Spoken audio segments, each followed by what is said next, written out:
Our end goal is basically to make cash, to make cash. All right. This is the output. Our main goal is to make cash. And we're right here. This is you.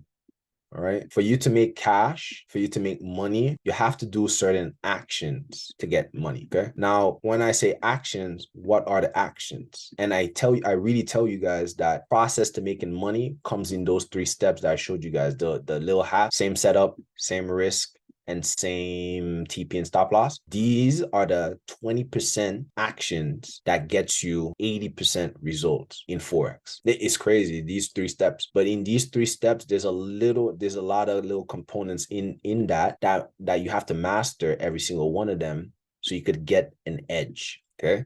The easiest one is the TP and stop loss. Like, what the hell? All I got to do is just log it in, and then the stop, and then the risk. All I got to do is just calculate it. Come on, guys. Come on, guys. Even a baby could actually do that. You tell a baby, yo, go on my FX book, type in your account size, and type in the stop loss. It's going to spit out your lot size, 0.25 or 27 lot size. Boom. The only hardest thing that people cannot do on a regular basis is the edge. So I'm telling people that the only way you could get the edge down pack and master every single one at the same time, which is the pattern entry, is doing this. So now the action is now taking screenshots, 5 to 10 screenshots for a long period of time. So I'm breaking it down even to the simplest form, that when it's just like the movie, I think Karate Kid, wax on, wax off. This guy was doing wax on, wax off for I don't know how long. And then when this guy jumped into battle, he started doing wax on and wax off on everybody. He's like, what the fuck is going on? Well, it's wax on, wax off. This is it. This is wax on, wax off. So when you go inside of the real game, you're like, yo, whoa, well, beep, just like that. Because every single rep you put in, you was getting closer to that point. Not only that, you're brainwashing yourself to understand that you only need one stop loss, you only need one TP, you only need one edge, and you only need one risk percentage.